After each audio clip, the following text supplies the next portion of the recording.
6 класс гудел. Прозвенел звонок, но шум не стих. Мальчишки гонялись между партами, девочки смеялись над новыми видео. И только один Антон сидел тихо, худой, бледный, с тонкими запястьями и вихром темных волос.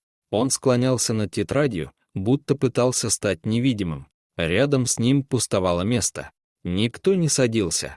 Даже учебники ему оставляли на краешке парты, как будто боялись подойти ближе. В воздухе стоял тяжелый, неприятный запах. «Фу, опять эта вонь!» — громко сказала Ксюша, задира с наглой улыбкой. «Он что, не знает, что такое душ?» — фыркнула одноклассница. Класс взорвался смехом. Антон опустил голову. Хотелось провалиться сквозь землю. Но он не заплакал, только продолжал водить ручкой по бумаге одно и то же слово — боль. Дверь распахнулась, и в класс вошла Марина Сергеевна, учительница литературы, строгая, с холодным спокойствием в глазах, которая всегда мгновенно наводила порядок. Шум мгновенно стих, но запах остался, и Марина Сергеевна его тоже почувствовала. Она знала, с этим мальчиком что-то происходит. Антон аккуратный, тихий, вежливый, никогда не хамит, только всегда один. После урока учительница задержала его. «Антон», — мягко сказала она, — «все ли у тебя хорошо дома?»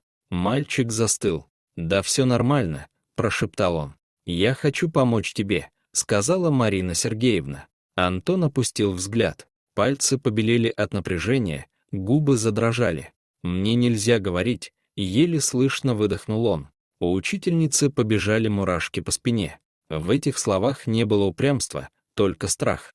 Через час Марина Сергеевна уже стояла у дома на окраине города, вместе с участковым Игорем Петровичем. Дверь открыла женщина с бутылкой в руке и мутными глазами. Опять жалобы. Устало протянула она. Но запах, ударивший из квартиры, заставил всех троих инстинктивно отступить. Вонь стояла удушающая, гнилые отходы, кошачья моча, спирт. Внутри мрак, мусор, засохшая еда, плесень по стенам. И только одна комната, кровать, аккуратно застеленная с чистым покрывалом. Маленький островок порядка. Марина Сергеевна почувствовала, как сжались кулаки. Все стало предельно ясно. Это вонь, его дом, его детство, его кожа, пропитанная этим ужасным запахом и отчаянием. «Как вы можете держать ребенка в таком аду?» — дрожащим голосом спросила учительница. «А что? Ему нормально. Привык», — хмыкнула женщина. «Привык», — повторила Марина Сергеевна, чувствуя, как в горле поднимается ком. Участковый достал блокнот. «Ребенка забираем. Сейчас же». Мать лишь равнодушно пожала плечами. «Забирайте. Мне проще». Эти слова ударили сильнее, чем запах. Марина Сергеевна отвернулась, чтобы скрыть дрожь в голосе. Тем вечером Антон оказался в детском приюте. Теплый душ, чистая одежда, горячий ужин. Он сидел за столом и не верил, что просто можно дышать. Без вони, без страха, без боли. Когда в комнату вошла Марина Сергеевна, мальчик поднял глаза. «Это тебе», — сказала учительница и протянула книгу. «Чтобы помнил, мир может быть другим». Антон взял книгу обеими руками, словно боялся уронить.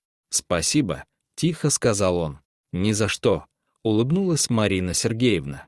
«Главное, не молчи. Говорить можно, особенно когда страшно».